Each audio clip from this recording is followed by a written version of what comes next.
I've seen a lot of serious complications of opioid use in our community. Each year, in the last few years, more Americans have died from overdoses than we lost in the entire Vietnam War. It's the #1 thing that's accidentally killing Americans every day.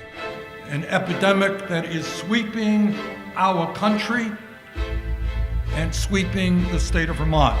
And that, of course, is the very significant increase that we are seeing in opioid and heroin addiction and in fatal drug overdoses. Today, I approach you humbly because we have not yet solved this problem. Even with our small population, we see 2 Vermonters die from a drug overdose every week. We are truly in an epidemic in this country that we've never seen before. Nobody that I know, and I know a lot of people who have struggled with addiction, nobody wanted to go down that road of addiction.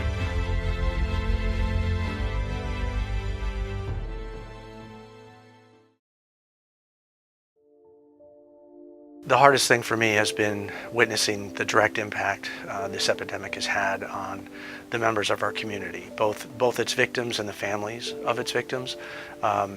We spend a lot of time with families of people who have suffered tragic consequences of IV drug abuse. We see conditions ranging anywhere from as severe as being dead on arrival. So, patients are brought in dead on arrival and declared dead in the emergency department. But a lot of these people are young. They have healthy and strong hearts, so they're brought back with CPR. But by the time their hearts are brought back with CPR, their brain has sustained such a sufficient amount of injury from not having oxygen and blood delivered to it that it eventually, in a few days, they're declared brain dead and they become organ donors, or they're declared dead. My name is Kevin Kehoe. I am the clinical donations specialist here at the University of Vermont Medical Center. So in the past 5 years, we have seen a 144% increase in deceased organ donors who are dying from drug overdose. So last year we had over 10,000 organ donors in the United States. It was a record year, but unfortunately, there's different mechanisms for death, and the mechanism that has increased the most was drug intoxication. Over 1,300 of those deaths was related to drug intoxication, as opposed to 10 years ago where it was maybe less than 300. In 2016 and 2017, there were about 120 to 130 drug-related fatalities. That's just drug-related fatalities in the state of Vermont. 120 to 130 people, that's somebody dying every 3 days from a drug-related event.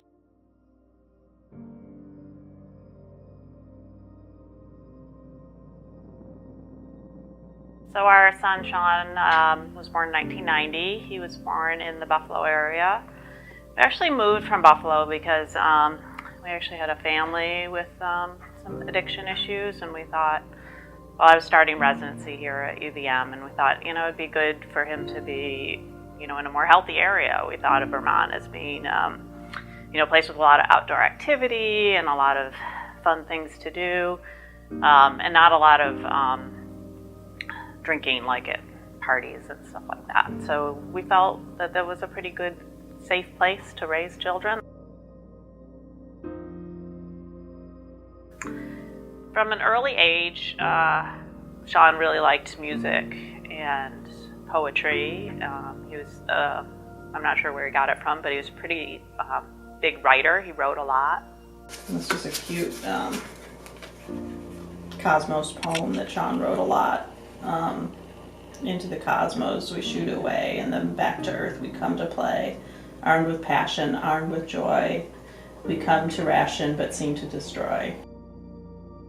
And he was really active in school and in the ski team. He raced for South Burlington, and he actually was co-captain of the team when he was a junior. We didn't see any sign of trouble, I think, when he was a young child. I think in retrospect, he may have had some mood swings that were indicative of his bipolar disorder, which was diagnosed later. But certainly when he was young, all we saw was just a lot of energy and just a lot of joy. He was very happy. There was a time frame during his class where he was able to leave the school campus from like 1 to 2 or so. So he had like an hour and a half free time that we were unaware that he was going to a friend's house to smoke pot. And with his bipolar disorder, that triggered an episode of mania. And I feel like his first real manic episode happened when he was a senior. And I guess, he kind of really went into free fall. He barely graduated. He was about 11 when September 11th happened, and it really affected him. And he was pretty patriotic, so he enrolled in the Navy, and he did really well. And in fact, he was selected to be part of the submarine school, which is kind of one of the more elite parts of the Navy program for an enlisted person. And so he graduated from basic training, and then he graduated from the Navy. After graduating from sub school, he started to get more free time, and we found out that he was finding a friend of his from high school that he'd partied with. Again, his manic episodes started to get triggered with marijuana. Things started to get shaky with his ability to stay in the Navy. We weren't sure if he was going to be able to, if they would let him stay, given his mental health. And that's when he started to use a lot stronger drugs. And we think that's when he may have started to use opiates. So things started to go pretty badly, and he ended up getting discharged from the Navy, and he again seemed to recommit to his sobriety. At this point, he'd been sober for the year, and then he'd been not sober for just a few months, and it seemed like it would be easy for him to get back on track. But it wasn't. And then we had a series of events where I feel like he was pretty manic, where he broke into our house. He stole keys from his younger brother and was very intimidating to his younger brother. My husband and I were out of town, unfortunately, at the time. He broke into my office and stole prescription pads and checks. Luckily, the girlfriend who he was with returned everything, because he could have gotten in real trouble with that, but he did cash a check for $300. And I said to my colleague, I said, I really want you to press charges. I think that, things are out of control, and this might, sad to say, this might be the only thing that saves his life. So I cried. That was probably the hardest decision we ever made, was to press charges.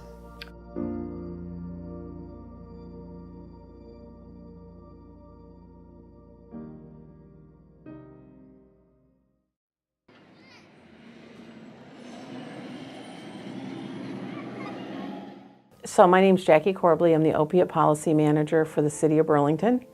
I am a social worker. I've been a social worker for 32 years. My job is to work with the city, as well as in partnership with the Chittenden County Opiate Alliance. I work with folks who are addicted, who are arrested, folks who are on the verge of being arrested. We pride ourselves in Vermont at being a person-centered treatment state, which means if I show up, I have an addiction, the goal is that I'm going to get a complete biopsychosocial. I'm going to look at 9 various domains in my life. I'm going to use the ASAM criteria, which is the addiction medicine criteria, which is an objective tool to determine what level of care do I need. In that process, it might be decided that medication-assisted treatment is one of those avenues that I need as somebody who is classified as an opiate-dependent person. There are those people who will be on the medication for the rest of their life, and frankly, that's fine. That's fine. They're able to get back into the workforce, have good family lives. And the way I kind of view medication-assisted treatment is how I would view medication if I were a diabetic, right? We wouldn't have this conversation if I was a diabetic and needed to be on insulin. It would just be expected. This is a chronic health disease. And people need to erase the shame and stigma that's attached to this disease so that people will come forward and get treatment. I think that's first. I think second, we need to spend a lot more money than we're spending on prevention. we will talk about treatment and how we're going to really get people the services they need, but this is an epidemic, and how we need to really put a hold is to dump in millions of dollars into prevention so that young people do not start using at an early age and continue the cycle.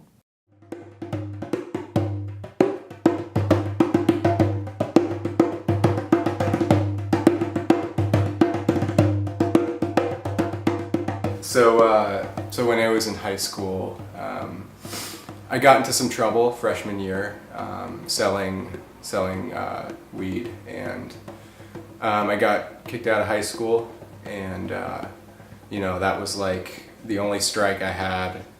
They were pretty strict about that at the place I went to school, and so I did end up going back to my normal high school. I went through some community service, and had to just do a little work to get back in there. Finished up, got my diploma, and I was still using drugs, and it was still weed and alcohol, and those things had become, by the time I graduated high school, those things had become pretty normal for me, and I just considered it a part of my life. And so I ended up applying to colleges, not really knowing what I wanted to do, but knowing that I could go out, get away from home, and have fun, and that's what I thought college was all about.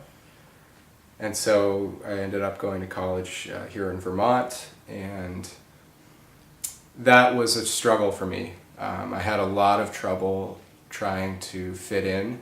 I felt different from everybody else. I was a good student. I managed to get good grades and show up to class.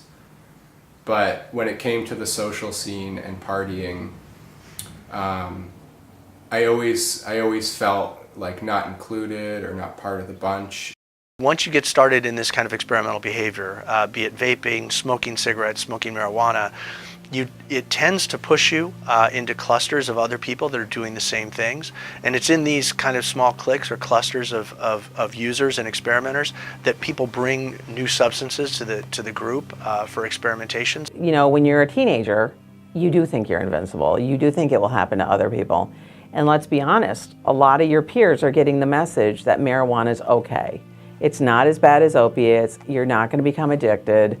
And we know, those of us that work in the addiction field, that's not true.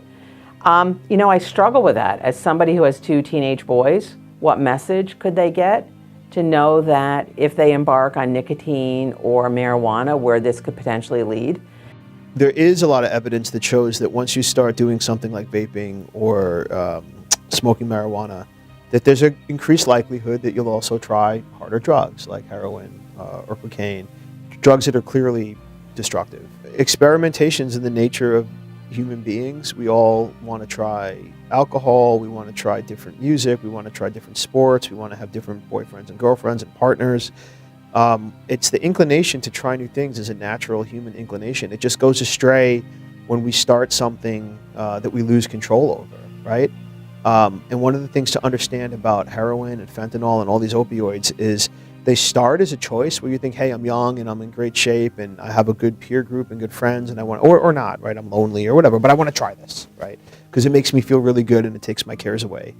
I guarantee that before you know it, you will end up feeling like you don't have a choice anymore. You'll end up feeling like the thing you need to do more so than school, more so than your romantic partners, more so than your family, more so than your future, is keep the drug in your system. That is a fact, and if you don't believe me, ask the people struggling with addiction. They'll tell you it's what they organize their life around. I got into to different drugs, drugs that were worse for my health. It was just whatever I could get my hands on, if it was a bottle of leftover oxycodone in my mom's medicine cabinet, or, a muscle relaxer, pills that I didn't even know what they were. But the real problem for me, junior year of college, was cocaine. And when the high from cocaine wasn't enough anymore, that led to methamphetamine, and eventually trying heroin. And life became more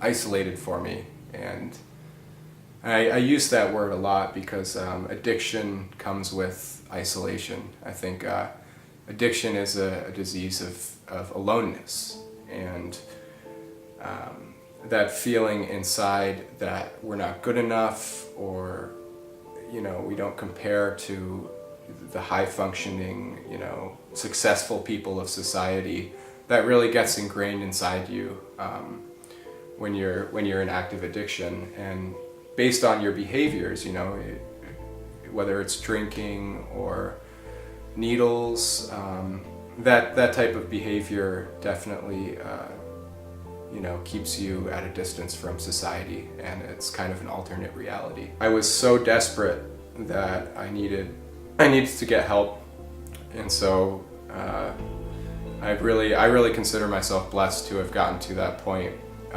at a young age, when I could say to myself that the party's over. It's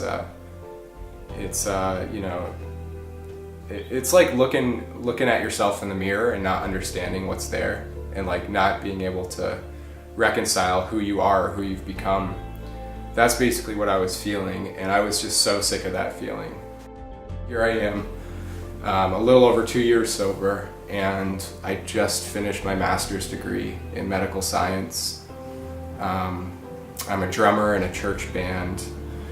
I have a girlfriend whom I love, and I've gotten all of these things, which are fantastic, that I never thought I would get back after what I went through. But the most important thing is not the material things like the car and that, the most important thing I've gotten back is my relationships with my family, with my friends, the ability to actually form relationships with people. And also the ability to go out and enjoy life. I love the outdoors, exploring Vermont. This is a beautiful state we live in, and my world has completely changed, and there's just so much. I'm just filled with gratitude and joy to have been able to integrate back into society and back into the world, and actually open my eyes up for the first time in a while.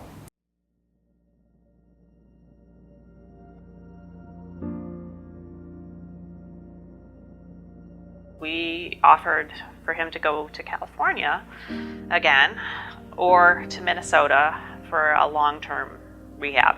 And we offered to pay for it. And despite, thinking that I'd have to take a lot of money out of my retirement account to pay for that, he didn't want to do that. He said to me very specifically, he said, I just want to be free. I just want my freedom. I was driving him to work because I would periodically give him a ride if I was able to.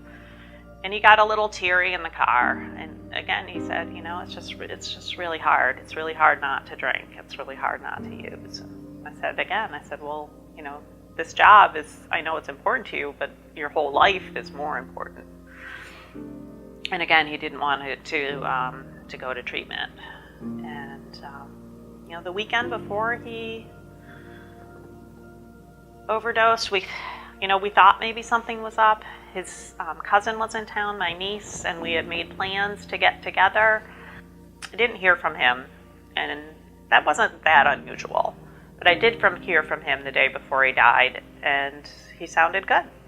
He said, things are going well. I'm liking my job. He'd just gone to this concert he loved. He wanted to have dinner with us the next day, and we made plans. And it was that day, Tuesday, that I tried calling him, and he didn't answer. And we think that the time that we were calling him was about the time that he used something. I went to a Al-Anon meeting, as I usually do on Tuesdays, and my husband, it's kind of funny, you turn your phone off when you go to the meeting, and so my husband was calling me, and he ended up running to see me at the Al-Anon meeting to take me to the emergency room. And Sean's friends that day had no suspicion of him using opiates. They said they had been partying a little bit, I have a really nice picture of him about an hour before he died where he looks happy, he looks at peace, he looked like he was having a good time. They said he went into the bathroom to change his clothes and get ready to meet us for dinner, and that's when he passed out. And we think that he used, well, we know he used fentanyl, and probably at that point, and it seems to us that it was, I don't think he thought that it was, I'm pretty sure he didn't think it was fentanyl. I'm not sure what he thought it was. I don't even know if he was thinking he was using an opiate. It was very accidental. And unfortunately, fentanyl can kill you within 5 minutes of use. It causes such significant respiratory depression that that death will come, cardiac arrest, very soon after you stop breathing.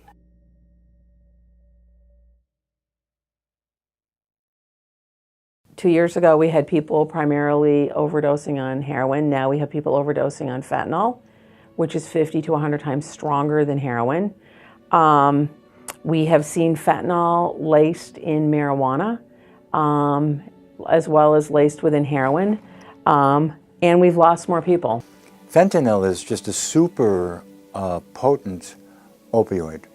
And there's something called FASH, fentanyl adulterated or substituted heroin, where the product on the street that end users are acquiring and buying has been adulterated with fentanyl, which is sometimes 100 or more times as potent as morphine. So it's much more potent than heroin. So a very small amount of it can cause a person to go into overdose, respiratory arrest, and then cardiac arrest.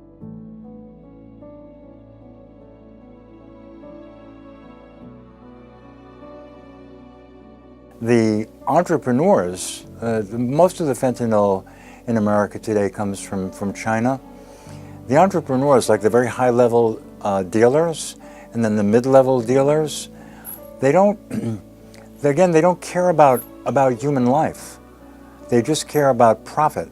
So what they're interested in is getting their product out onto the street where there's a big demand for opioids and making as much money as quickly as possible, maximizing their profit.